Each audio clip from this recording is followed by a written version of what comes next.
English Fast, helping learners of English build vocabulary fast. CEFR A2. Customer, daily, mean. Customer.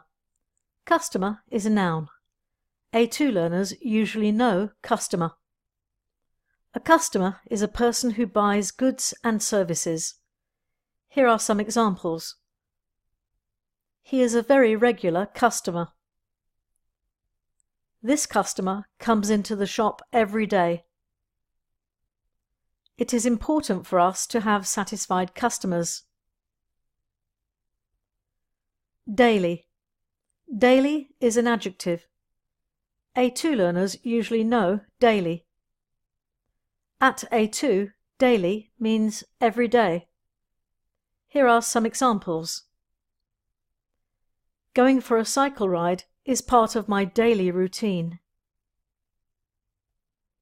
In our department, there are meetings on a daily basis. You need to take this medicine twice daily. You know, twice a day.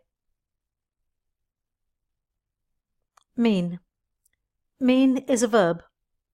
A2 learners usually know mean. At A2, to mean is to give meaning to something.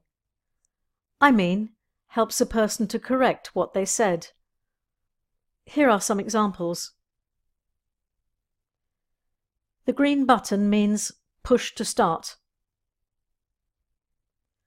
Do you know what the symbols mean?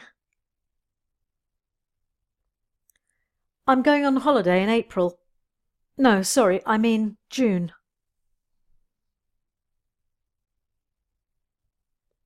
Now write some of your own sentences with customer, daily and mean. Download the free A2 workbook from englishfast.co.uk. Subscribe on YouTube to learn more.